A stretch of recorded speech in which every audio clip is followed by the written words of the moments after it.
Hello बच्चों, क्या हाल चाल। आशा करता हूँ आप सब बहुत अच्छे होंगे। तो देखिए, जैसा कि यूपी बोर्ड ने डेट शीट रिलीज कर दिया है और अब बिल्कुल भी हमको पढ़ाई में लापरवाही नहीं करना है, पढ़ाई पूरा मन लगा के करना है। आपको पता है 16 फरवरी से आपका पेपर शुरू है और जितने भी बच्चे चैनल को देख रहे हैं सबसे पहला काम ये करें कि वो चैनल को सब्सक्राइब कर दें। क्योंकि हम आपके लिए जो हमारा ब्रह्मास्त्र सीरीज चल रहा है उसमें बहुत सारे शॉर्ट ट्रिक लाने वाले हैं, व्यवस्थित आपको पढ़ाएंगे और आपको और किसी भी चैनल पे जाने की कोई ज़रूरत नहीं है। जो भी है, जहां का भी कंटेंट है, आप कमेंट में बताएं, आपको पूरा अवेलेबल होगा। तो आइए आज देखते हैं, जो कि हमारे पंडित श्याम नारायण पांडे जी हैं, उनका हिंदी में जीवन परिचय लिखने को आता है और बहुत बेहतरीन तरीके से 5 नंबर आपको मिल जाएंगे अगर आप इस वीडियो को देख लेंगे। जो भी 4-5 मिनट की वीडियो है, आप इसको मन लगा के देखें।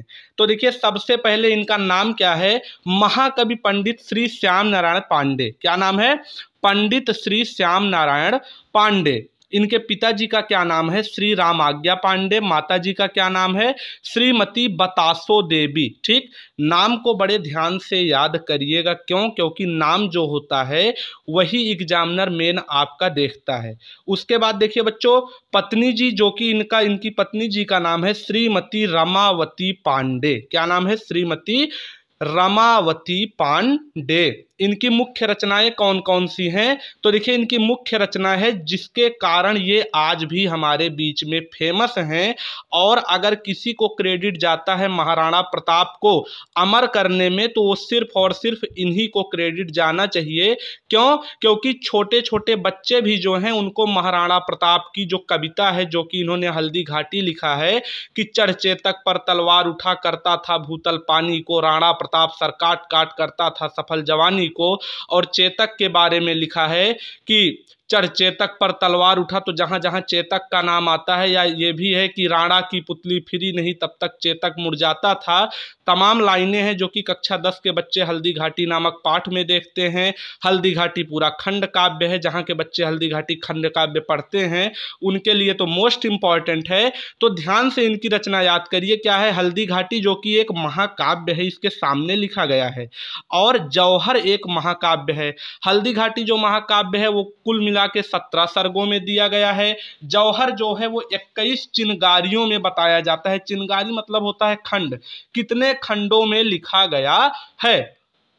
और इन्होंने उसके अतिरिक्त भी 2 महाकाव्य लिखे हैं, जिसमें सबसे पहला महाकाव्य है शिवाजी का और दूसरा इनका महाकाव्य है जय हनुमान। ठीक, तो वो भी इनके 2 महाकाव्य हैं। लेकिन उसके पहले देखिए, इनका जन्म स्थान जो है वो द्रुम गांव, देखिए शुद्ध होता है द्रुम गांव और किताब वाले देते हैं आपको डुमरांव। तो इसको आप आराम से याद करिएगा। दोनों में चाहे जो लिखेंगे सब सही रहेगा। आसान आपके लिए यही होगा, नहीं तो इसमें आप मात्रा देखिए, यहाँ पे जो रा वाली लगी है उसको आप गलत कर सकते हैं। तो डुमरांव इनका गांव है और इनका जिला है आजमगढ़। लेकिन आजमगढ़ और मऊ में बहुत ज्यादा कंफ्यूजन रहती है। कुछ किताब मऊ देती है, कुछ आजमगढ़ देती है, लेकिन आपको मऊ लिखना है। क्योंकि मऊ जिला पहले नहीं था, आजमगढ़ और उसके अगल बगल के तमाम जिलों को काट के मऊ जिला बनाया गया है। तो पहले का आजमगढ़ और वर्तमान का जो कि इनका मऊ जिला है, वहां पे इनका जन्म हुआ था। अब देखिए बच्चों, रस, तो जितनी वीर रस की कविताएं हैं, वीर रस में इनकी जो कविता है वो बहुत ज़्यादा विख्यात है। इसीलिए इनका रस को आपको याद करने में बिल्कुल दिक्कत नहीं होगा। वीर रस याद करिए और उसके साथ साथ में जहाँ जैसे मान लीजिए कोई सिपाही जब मर जाता है युद्ध में, उसका भी वर्णन बड़े बेहतरीन तरीके से करते हैं। और जो इन्होंने जौहर महाकाव्य लिखा है उसमें रानी पद्मिनी के बारे में बताया है, तो बड़ा बेहतरीन बताया है। तो करुण रस है और जहाँ वीर है वहाँ गुस्सा होगा ही, तो वो रौद्र रस हो जाएगा। शैली में गवेषणात्मक, व्याख्यात्मक और अभिव्यंजना।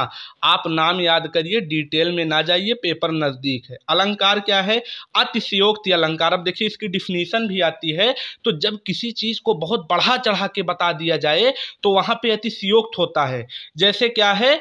जैसे इनकी कविता में ही हमको देखने को मिलता है कि जैसे इन्होंने बताया है ना कि चेतक उड़ जाता था, ठीक है, कि इनकी जो कविता की लाइन है, बहुत सारी लाइनें हैं जिसमें इन्होंने बताते हैं कि चेतक बिल्कुल एक पशु नहीं है, वो पक्षी बन जाता था जब युद्ध करता था, और राणा प्रताप को लेके इस प्रकार से पूरे युद्ध में अपना प्रदर्शन दिखाता था कि मान के चलिए कि उस प्रकार से आप सिर्फ कल्पना ही कर सकते हैं।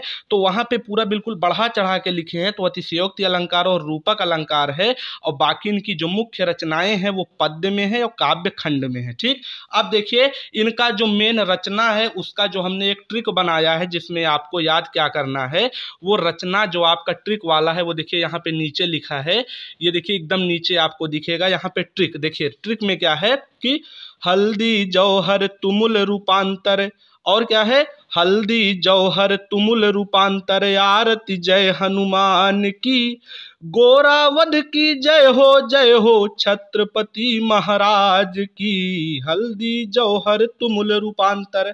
अर्थात हल्दी से हल्दी घाटी, जौहर एक रचना है, तुमुल एक रचना है, रूपांतर एक रचना है, आरती एक रचना अलग है, और जय हनुमान अलग है। तो ये इसका देखिए गाना वाना थोड़ा गा लिया करिए आप, रचना में क्या दिक्कत है।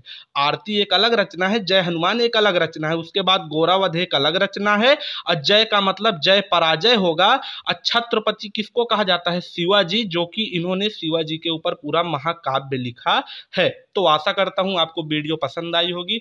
छोटी वीडियो है लेकिन सिर्फ आपको इतना ही लिखना है, इससे ज़्यादा नहीं लिखना है।